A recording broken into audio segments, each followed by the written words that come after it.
Alléluia. Bon, bonsoir.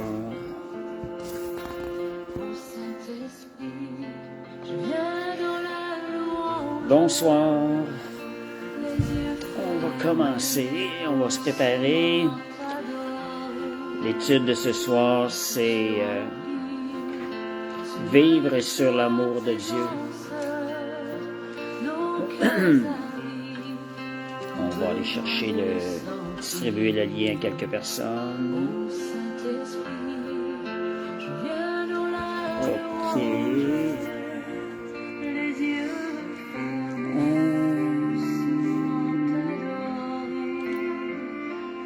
C'est pas bon. Voilà. Ça s'en vient.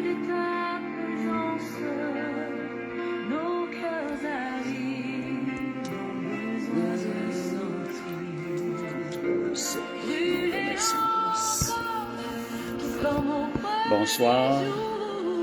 Comme je disais, l'étude de ce soir, c'est vivre sur l'amour de Dieu.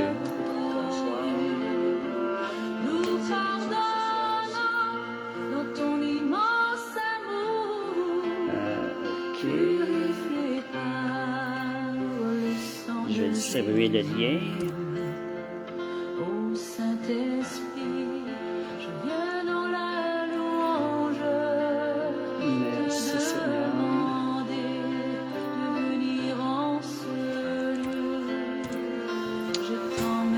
Bonsoir, Pat. Bonsoir. Vivre sur l'amour de Dieu. Un sujet intéressant ce soir. On a besoin d'en parler, d'en reparler. Bon, entre-temps, je distribue les liens à quelques personnes pour le live.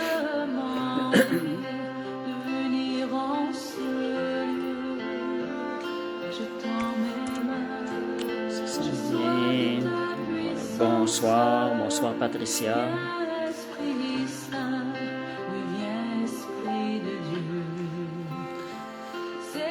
Bonsoir.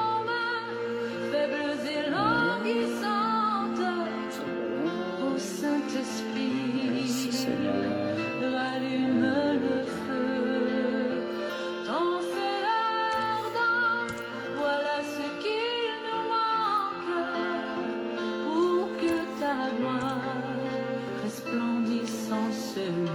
Bonsoir, bonsoir. Fait que vivre sur l'amour de Dieu va être le sujet ce soir.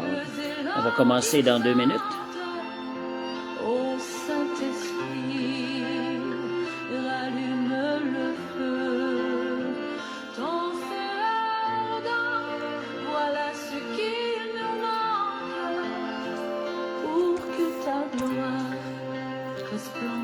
OK, bientôt. Bonsoir Josiane.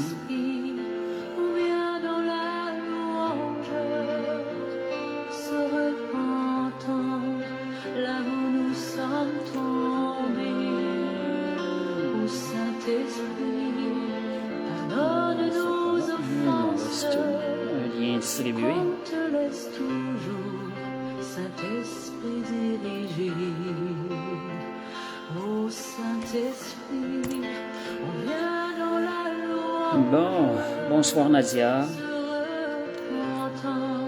Bonsoir tous ceux qui sont là. Ceux que je n'ai pas vu rentrer, 5 personnes. On va commencer, comme je disais, dans 1 ou 2 minutes. Sois béni avec un T. Béni avec le T qui représente la croix. Merci Seigneur. OK. Je pense que j'ai fini avec les liens. Fait qu'on va... Merci Seigneur.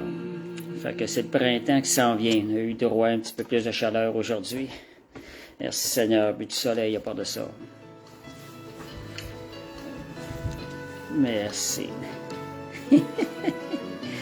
Béni avec un T. C'est béni avec la croix. Merci Seigneur. On va le prendre. Fait que, OK, je pense qu'on va commencer tout de suite. Merci Seigneur, Amen. OK. OK, Seigneur. Bon, Alléluia. Merci Seigneur. Amen. Bénite avec 2 T, 2 croix. Vous pouvez mettre des T comme vous voulez. On va les prendre. On a besoin de la croix dans nos vies. Parce que la croix, c'est une bénédiction dans nos vies. La croix est devenue une bénédiction. Notre malédiction a été transformée en bénédiction à cause de la croix. Merci Seigneur. Amen, amen. OK, vivre sur l'amour de Dieu. Je commence ce sujet-là. Parler de ce sujet-là, j'avais à cœur de revenir là-dessus. On sait qu'on en parle des fois de l'amour de Dieu, mais notre cœur, le cœur de l'être humain est tellement corrompu, on a besoin de se faire redire des fois comment l'amour de Dieu était grand pour nous, de façon différente, avec des images différentes. Amen. Ah, ça c'est des vraies croix. Sois béni. Merci Seigneur. Je vais faire une prière, commencer. Saint-Esprit, on veut remettre cette soirée entre tes mains, Seigneur. Combien ta présence est précieuse. Sans toi, Saint-Esprit, jamais nous n'aurons pu connaître qui est Jésus, ni comprendre ta parole. Merci, Saint-Esprit, de nous ouvrir les yeux, notre esprit, à la vérité, à la profondeur de ta parole, à la puissance de ta parole. Merci. Oh, alléluia. Merci, Seigneur. Amen. Amen. Donc, le sujet, je disais, j'avais déjà parlé de l'amour de Dieu, mais là, je sentais que je devais en reparler. Ces paroles-là vivent sur l'amour de Dieu quand elles me sont venues. C'était le mot « sur » qui était frappant, la façon que c'était dit. Je sais quand le Seigneur donne quelque chose comme ça, c'est comme il nous emmène dans une plus grande liberté. Quand j'ai eu ces paroles-là, je voyais comme l'amour de Dieu comme un immense aigle qui nous portait. Nous étions comme sur je me voyais comme sur cet aigle, un immense aigle, l'amour, vivre sur l'amour de Dieu. L'aigle nous portait, l'amour de Dieu est aussi comme ça. Elle a la puissance de nous porter. Le Seigneur veut qu'on s'appuie sur lui, qu'on lui fasse confiance. Bonsoir Jean-François. Fait que nous sommes portés par l'amour de Dieu. Si vous pouvez voir ça, c'est Dieu nous ramène des fois quand il nous donne une compréhension plus grande. Quand il nous donne une compréhension plus grande, ça nous libère de l'intérieur, puis ça devient plus facile de comprendre ce que Dieu nous demande, le plan que Dieu a pour nous. Notre marche devient plus facile. Bonsoir Sylvie, bonsoir Jean-François. Fait que vivre sur l'amour de Dieu, ça je répète, ceux qui n'étaient pas là, c'est l'image que j'avais, c'est un immense aigle qui représentait l'amour de Dieu. Le Seigneur nous appelle à vivre sur l'amour, étant portés par cet amour-là. C'est quelque chose qui nous libère. Merci Seigneur. Amen. Si j'en reviens un peu ce que Dieu nous appelle, si on revient à Adam et Ève lors de la création, on sait que Dieu les a créés dans un environnement agréable. Dieu les a créés pour avoir une relation avec eux. Et Adam et Ève, ils vivaient sur l'amour de Dieu. Ils n'avaient pas de crainte, il n'y avait pas de peur, pas de maladie. Ils marchaient constamment dans l'amour de Dieu. Ils vivaient, en d'autres mots, sur l'amour de Dieu, dépendants. C'était Dieu qui les portait et il leur faisait confiance. Bonsoir Brigitte. Et ils avaient constamment le pourquoi. Quand je parle de vivre sur l'amour de Dieu, ça c'est un point bien important. Ils avaient constamment les yeux sur leur Créateur. Ils dépendaient entièrement de lui, de sa bonté et de son amour. Ils avaient été placés là sur terre. Dieu avait tout pourvu. Ils voyaient ce que Dieu avait pourvu. Ils avaient confiance en eux. Donc, ils ne vivaient pas en fonction d'eux-mêmes. Ils n'avaient pas les yeux sur eux. Donc, Dieu, ils avaient les yeux constamment sur leur Créateur. Ça, c'est le point, c'est des points clés de vivre sur l'amour de Dieu. Et je rapporte ici aussi que le cœur de Dieu, dans le cœur de Dieu, il n'y a pas un once de mal. De même que dans le cœur du diable, il n'y a pas un once de bonté. Ça, c'est des choses qui nous aident à comprendre un peu ce qui se passe. Donc, en Dieu, c'est la bonté absolue. Et quand on dit absolu, réellement, seul Dieu est la bonté absolue. Quelqu'un avait dit à Jésus à un moment donné, bon maître, parce qu'il le regardait comme un être sur terre, dans la chair, mais Jésus lui a dit, nul n'est bon que Dieu seul. En Dieu seul se retrouve la bonté absolue. Et je vois ça aussi, c'est que les rayons d'amour et de bonté de Dieu sont constamment projetés sur nous, ici-bas sur terre. Ces rayons sont projetés. Parfois, on peut ne pas les ressentir, on peut ne pas en bénéficier. C'est parce qu'il y a quelque chose en nous, un mur qui empêche pour nous d'en bénéficier. Celui qui n'a pas reçu le pardon de Christ, qui n'est pas né de nouveau, ne peut en bénéficier parce que le péché dans sa vie est encore là. Mais lorsqu'une personne vient au Seigneur, le vieil homme est considéré comme mort. Un nouvel homme est planté, je dirais, en la personne. Et c'est cet homme-là que Dieu voit. Donc, c'est là le péché tombe parce que Jésus devient l'avocat du péché, c'est celui qui a payé et qui a renversé le péché. Donc, les rayons d'amour et de bonté de Dieu sont constamment dirigés vers les hommes sur terre, qu'ils soient même sauvés ou pas. La question de ceux qui ne sont pas sauvés, c'est qu'il y a un mur qui les empêche d'en bénéficier. Et ce mur-là tombe lorsque les cœurs se convertissent au Seigneur. Merci Seigneur. Bon, on revenait pour Adam et Ève. Qu'est-ce qui est arrivé? Ils marchaient sur l'amour de Dieu. Qu'est-ce qui est arrivé? À un moment donné, ils ont commencé à regarder à eux en disant quand le diable est venu les emmener dans l'image d'un serpent, les emmener à regarder à eux, à fixer les regards sur eux. Et à leur dire, vous pouvez devenir Dieu, et lui leur proposer de manger de l'arbre de la connaissance du bien et du mal. Adam et Ève, en mangeant de cet arbre-là, ils ont réalisé qu'ils étaient nus. Dès qu'ils ont mangé, qu'est-ce qui est arrivé? Le péché a fait que les yeux se sont retournés sur eux. Donc, c'est le péché qui fait que les yeux se retournent sur nous. Donc, c'est ça. Adam et Ève marchaient dans l'amour de Dieu jusqu'au jour où leur nature, le péché est entré en eux. Et le péché est entré en eux, la manière de penser a été corrompue dans leur pensée et les regards se sont tournés vers eux. Et c'est ce qu'on vit aujourd'hui, nous autres, étant dans une nature initialement pécheresse lorsqu'on est venu au monde. Nos regards ont tendance à se retourner constamment sur nous. Quand je dis l'arbre de la connaissance du bien et du mal, c'est l'arbre des mérites que j'appelle, j'en parle de temps à autre, et l'arbre de la vie, c'est la relation avec Dieu, avec Jésus, par le Saint-Esprit.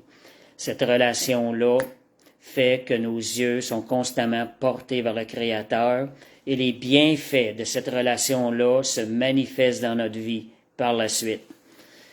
Et donc, ce qui est le point, qu'est-ce que la repentance? Je vais prendre le mot repentance pour continuer l'étude. La repentance, quand on parle de se repentir dans la parole de Dieu, c'est de changer notre manière de penser.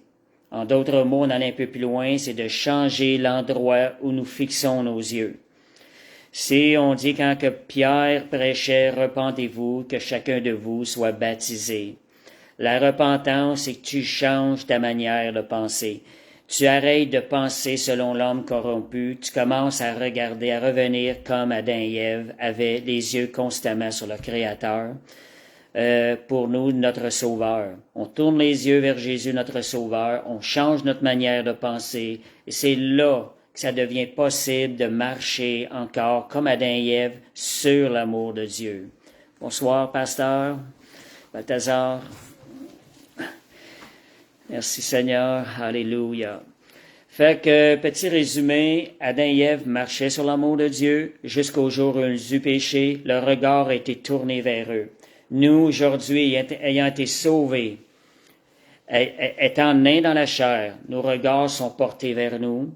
Étant maintenant sauvés, nous avons à exercer la foi en mettant nos regards sur le Seigneur. Et en gardant nos regards sur le Seigneur, ça devient une force qui agit à l'intérieur de nous, qui nous transforme. Nous marchons alors sur l'amour de Dieu et l'amour de Dieu nous transforme.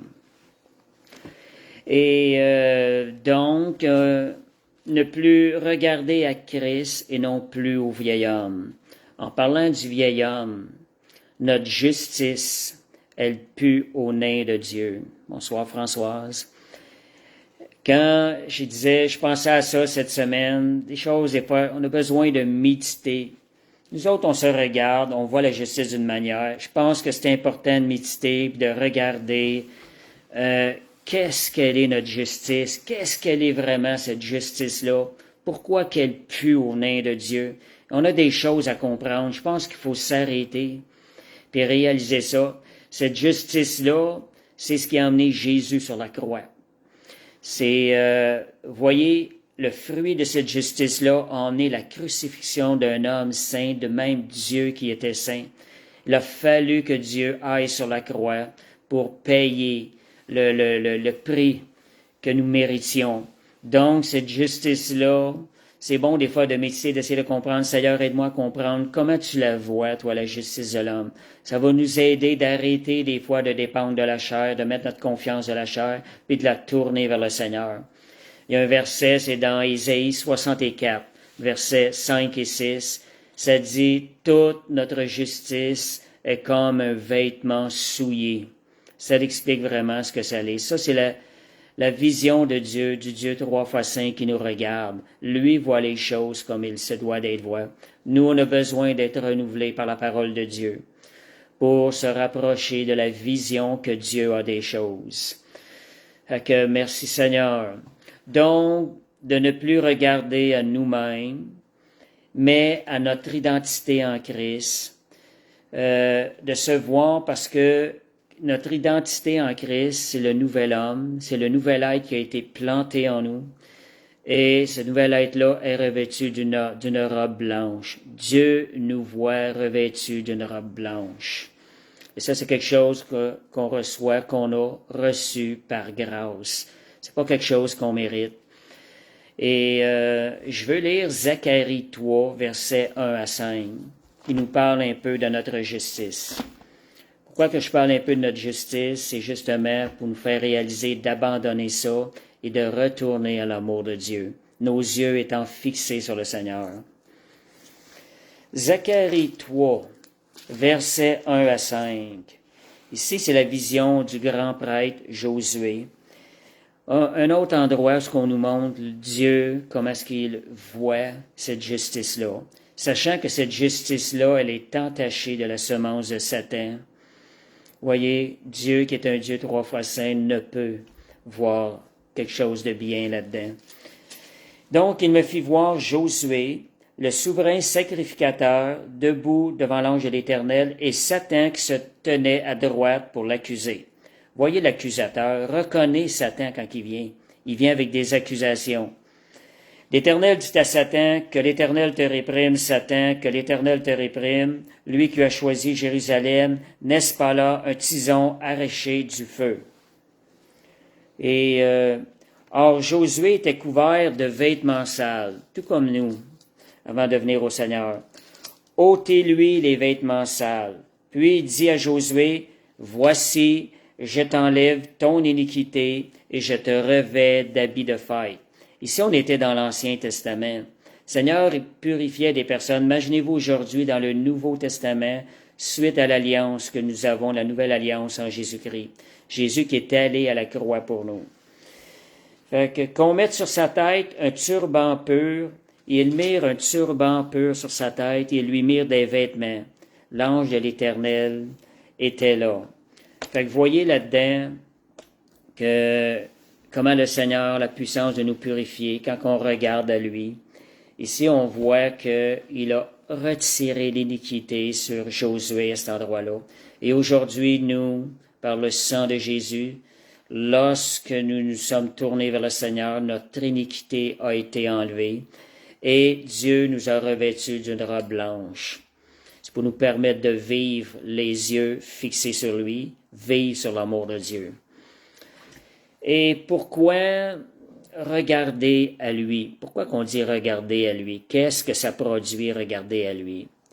Regarder à lui, c'est quand on regarde à lui, notre foi. C'est par la foi qu'on regarde dans ce que nos yeux ne voient pas, dans l'invisible. Quand on regarde à lui, notre foi, elle est activée et ça l'active les bénédictions célestes envers nous.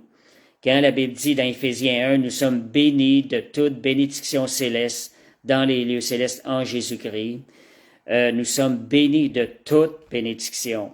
C'est notre foi qui permet d'avoir accès. C'est par la foi qu'on va pouvoir marcher sur l'amour de Dieu, sur les ailes de l'aigle qui représente l'amour de Dieu. Et notre foi, c'est ce qui nous transporte. Je dis souvent ça. Moi, j'aime parler, faire la différence, le troisième ciel. Notre foi nous transporte au troisième ciel. Qu'est-ce qui arrive dans le troisième ciel? Il n'y a pas de maladie. Il n'y a pas de douleur. Et donc, c'est en regardant, de poser le geste de regarder à lui, nous activons notre foi. Et Seigneur, on veut regarder à toi. Le troisième ciel, c'est un lieu de victoire. C'est là où les promesses de Christ, elles sont storées et en attente d'être réclamées. C'est là où la victoire de Christ, elle est pleinement assurée. Nous sommes appelés à marcher par la foi, reconnaître que nous sommes plus citoyens terrestres, mais citoyens célestes. Notre nouvelle identité, c'est le citoyen céleste, celui qui demeure dans le troisième ciel. Et quand on fonctionne dans le troisième ciel, c'est là que nous pouvons acquérir les promesses de Dieu, ce qu'il y a de meilleur pour nous. Parce que Dieu a ce qu'il y a de meilleur pour nous. Ses plans sont ce qu'il y a de meilleur pour nous. Et j'ai aussi, dans une période de jeûne, une des paroles qui m'avait beaucoup édifié, juste pour vous dire comment est-ce que le troisième ciel est un lieu de victoire. C'est un peu comme le pays promis, le Canaan. Le Canaan est un pays de victoires successives. C'est une promesse en esprit qui est pour nous. Nous allons y vivre selon notre foi, selon ce que nous allons prendre possession. Mais dès qu'on prend la foi, qu'on veut prendre possession des promesses, Dieu nous les donne, parce que c'est par la foi. Puis par la foi, on est transporté dans le troisième ciel. Nous sommes en train de manifester notre nature de citoyen céleste. Et on sait cette nature-là, c'est la nature de Jésus en nous. La parole que j'avais eue, c'est ça, c'est aussi longtemps que mes yeux sont fixés sur lui, j'ai la victoire et je ne peux tomber. Et quand j'avais eu ça, ça ne sortait constamment de ma bouche. Aussi longtemps que mes yeux sont fixés sur lui, j'ai la victoire et je ne peux tomber. Ça, c'est la foi qui nous rend victorieux. Quand tes yeux sont fixés sur lui, il y a quelque chose qui se passe. Ça permet au Seigneur d'agir. Et c'est le Saint-Esprit en nous qui a la liberté maintenant d'agir et de faire toute la volonté de Dieu. Donc, gardons nos yeux fixés sur le Seigneur, comme Adam et Ève le vivaient avant d'avoir péché. Ils avaient les yeux de celui qui pourvoyait à tous leurs besoins. Et puis, Romains, pour vous dire aussi quand je parle d'avoir la victoire, Romains 6, 11. Je vais aller lire Romains 6, 11. Le verset-là m'y venait à soir. Et Romains 6, 11. Romains, c'est au tout début. Bon.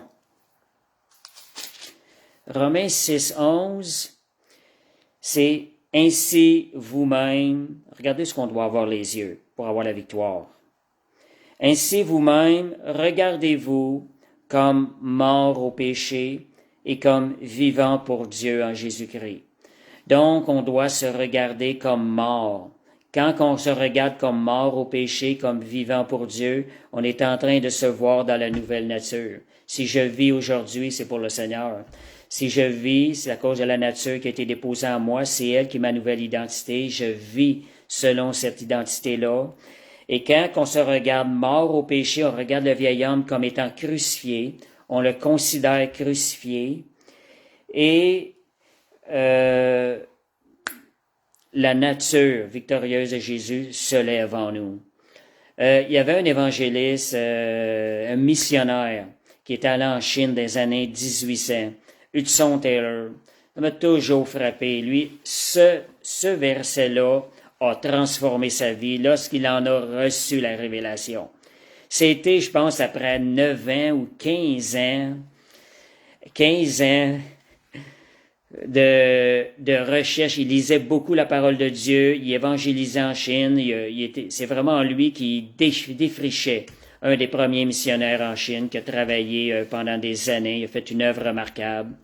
Juste pour vous dire des fois que quand il a compris par la révélation de Dieu ce que c'était de regarder le vieil homme mort puis de se regarder vivant pour Dieu, en d'autres mots, de regarder à Christ, que la vie chrétienne, c'était d'arrêter de se considérer qui nous sommes, mais de regarder qui nous sommes en lui.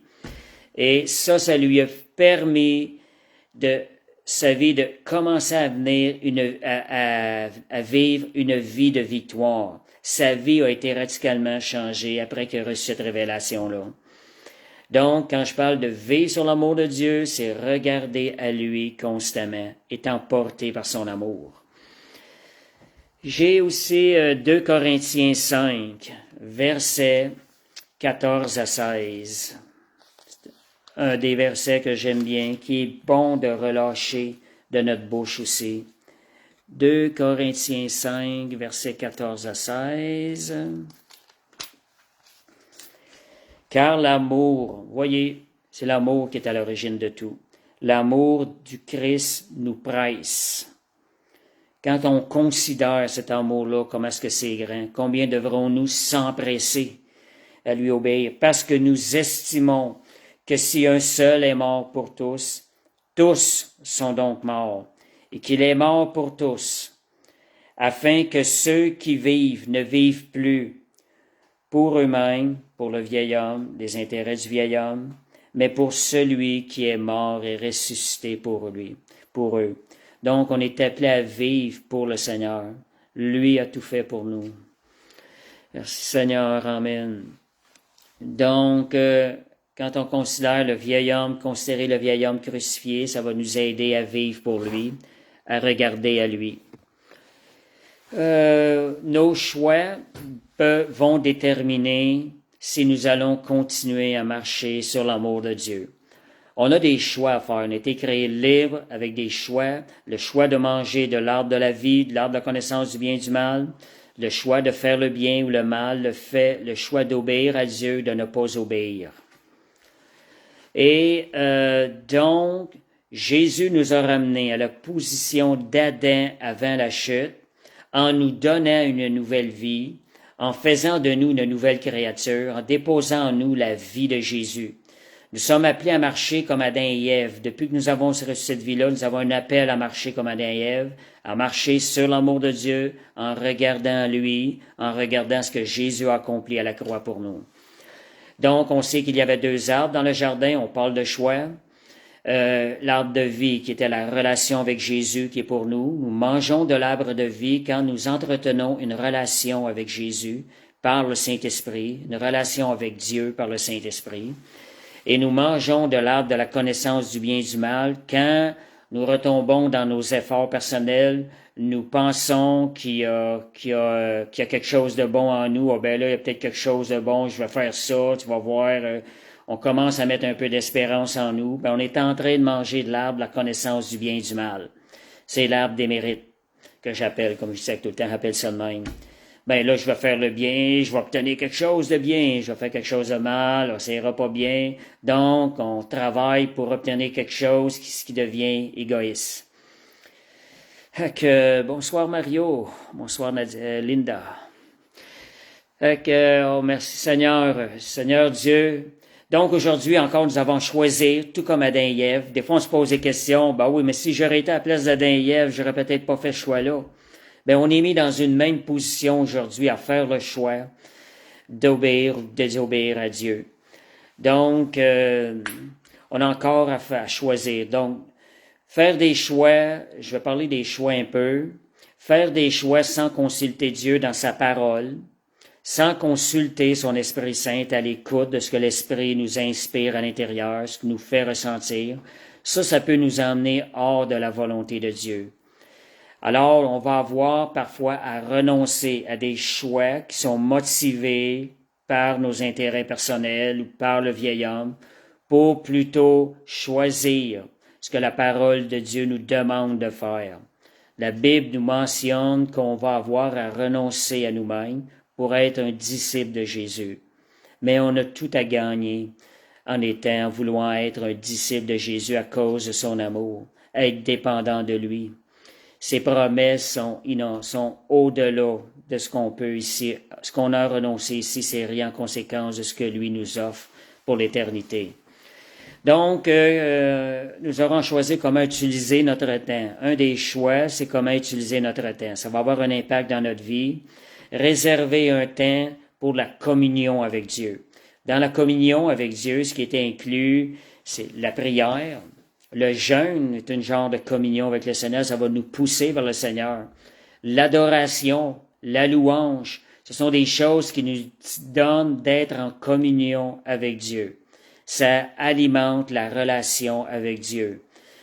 C'est de différentes manières, dépendant des personnes. La lecture de la parole nous rend à l'écoute, en étant à l'écoute du Saint-Esprit, entretient la relation avec Dieu.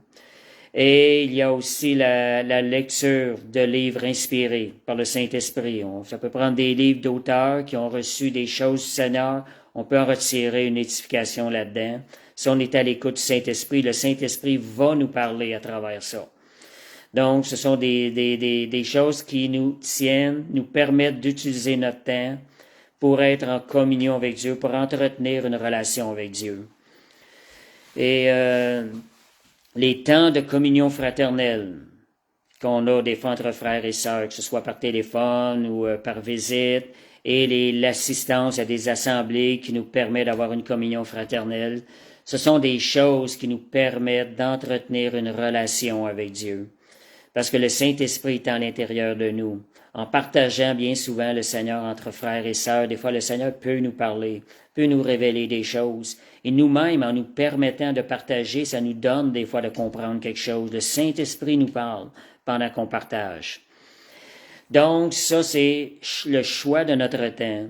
Dans l'autre sens, on sait qu'il y a aujourd'hui beaucoup plus de distractions. Donc, il faut être alerte, faire attention aux distractions qu'il y a dans la vie autour de nous. On sait que les réseaux sociaux, on est interpellés de toutes sortes de manières. Ces choses-là peuvent nous voler beaucoup de temps aujourd'hui. Juste d'être alerte à travers ça. Et ça peut nous éloigner de notre marche de confiance dans l'amour de Dieu si on se porte trop de temps là-dedans. Donc, merci Seigneur. Amen. Je vais mentionner une dernière chose. C'est-tu la dernière chose? Oui. Je vais mentionner aussi que comment est-ce que Dieu a pourvu pour nous amener à marcher comme Adam et Ève marchaient, dépendant sur l'amour de Dieu, se reposant sur l'amour de Dieu. Ça dit, Hébreux 11:40, Dieu ayant en vue quelque chose de mieux. 3 petits points, c'est le Saint-Esprit. Dieu a mis en nous son Esprit Saint. C'est une force qui nous aide et qui nous rend capables de marcher comme Adam et Ève pouvaient marcher avec le Seigneur. Donc, le Saint-Esprit nous a été donné pour vivre sur l'amour de Dieu. Et le Saint-Esprit a quitté, juste mentionné, le Saint-Esprit a quitté Adam et Ève quand ils ont péché. En Jésus-Christ, en naissant de nouveau, le Saint-Esprit nous a été donné. Alors, c'est là l'importance de faire attention de ne pas attrister le Saint-Esprit, de ne pas aller dans des voies qui ne sont pas selon la parole de Dieu, parce que ça va attrister le Saint-Esprit va s'éloigner.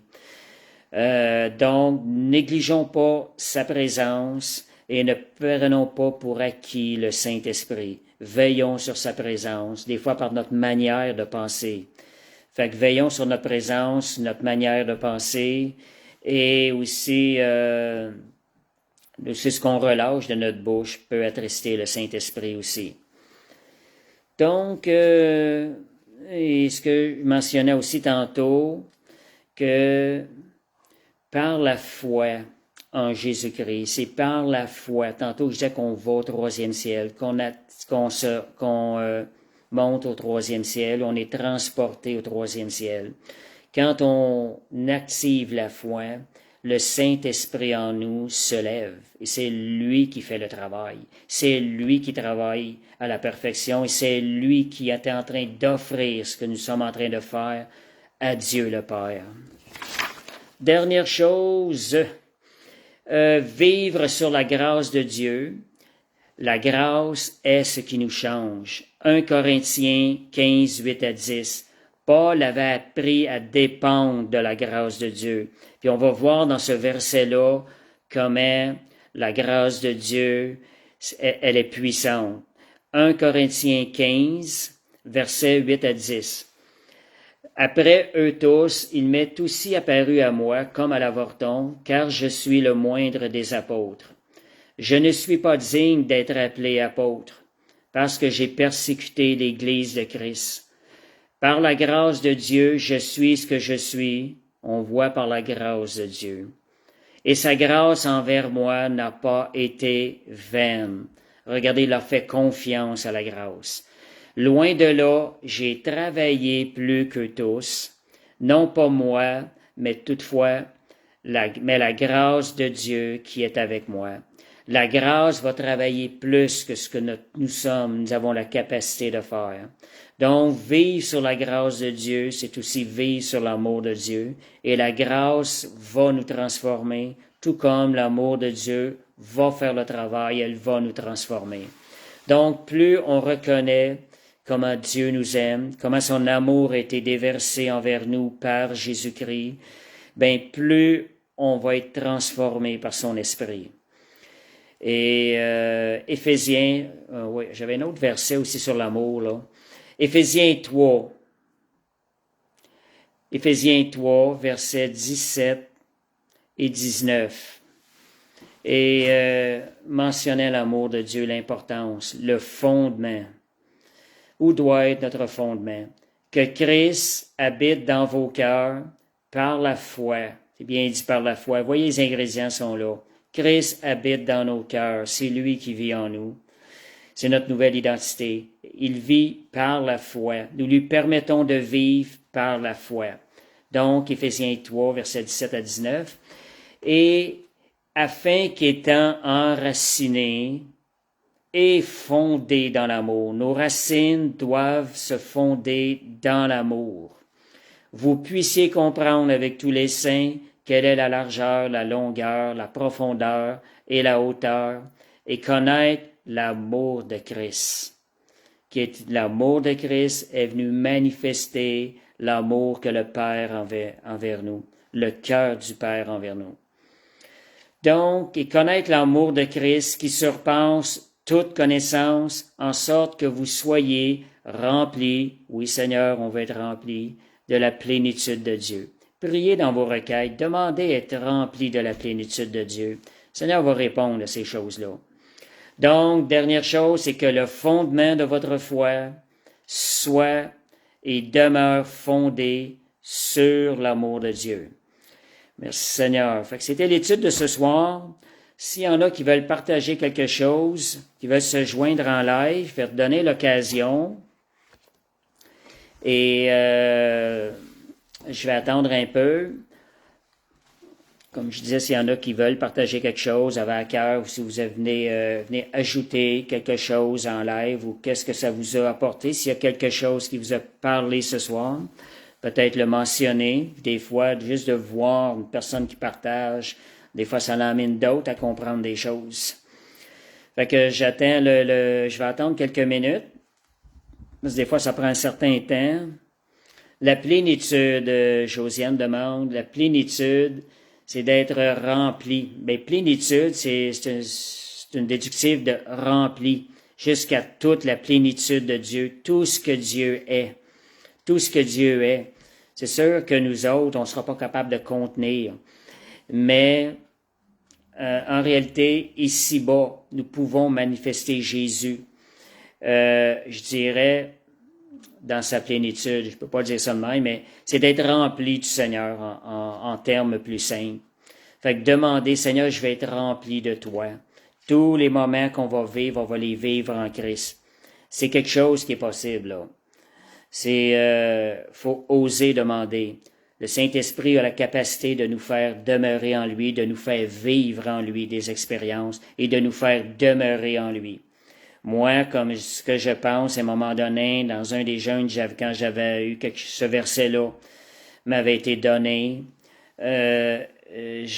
j'avais eu quelque chose par rapport à ça. Je crois que l'apôtre Jean, à partir du moment donné qui est rentré dans l'amour du Père, en d'autres mots, il a été rempli de la plénitude de Dieu et il n'en est plus, l'apôtre Jean, c'est bien ça, je ne sais pas si j'ai dit, il n'en est plus jamais ressorti. C'est ce que je crois. Et pourquoi pas? Rien n'est possible au Seigneur. C'est à nous de le laisser travailler. Il nous l'offre de sa plénitude. Donc, n'ayez pas crainte de demander, Seigneur, remplis-moi de la plénitude de Dieu. J'ai prié ce verset-là, que j'avais reçu quelque chose à ce moment donné-là d'assez fort, au début de ma vie chrétienne. Fait que merci Seigneur, j'attends pour voir s'il y a d'autres personnes ou s'il y a quelques partages. Tu veux dire les qualificatifs de Dieu? Oui, Josiane, on peut dire en quelque sorte, c'est qu'on va manifester la nature de Dieu dans tout ce qu'on va faire. Lorsqu'on va être rempli de Dieu et qu'on demeure rempli. Mais c'est quelque chose qui est toujours possible. Merci Seigneur. On va attendre encore 1 minute et 2. Si j'ai pas rien, on va fermer avec la prière. Est-ce qu'il y en a qui aimeraient joindre? Comment y accéder au 3e ciel? Si je réponds aux questions, le 3e ciel, c'est par la foi. Et Éphésiens 2:6, ça dit que nous sommes assis avec Christ dans les lieux célestes. Donc, la parole nous déclare que nous sommes déjà assis avec Christ. Et si on se regarde, nous, on se voit pas. Si on regarde à terre, on voit le sol terrestre. Mais la vérité plus grande, c'est ce qu'il y a dans les lieux célestes, c'est ce qui se trouve dans les visibles, c'est ce que nos yeux ne voient pas, c'est le ciel. Et quand on l'accepte, on dit, OK Seigneur, merci Seigneur, je vais regarder à toi. Je suis assis avec Christ dans les lieux célestes. Par ma nouvelle nature qui m'a été donnée et par le Saint-Esprit qui vit en moi, j'ai accès maintenant au 3e ciel. Et quand on parle du 3e ciel, de s'approprier des promesses, là, c'est la foi. Une façon d'y accéder quand on prend la foi. Seigneur, merci pour la guérison. Seigneur, je la prends du 3e ciel, je l'amène. Merci Seigneur. On est appelés, nous, à amener les promesses du 3e ciel qui sont déjà acquises par Jésus à la croix. C'est à nous de les faire descendre ici par la foi. Seigneur, je le reçois par la foi. Les diverses manières d'atteindre le 3e ciel, de marcher comme étant dans le 3e ciel.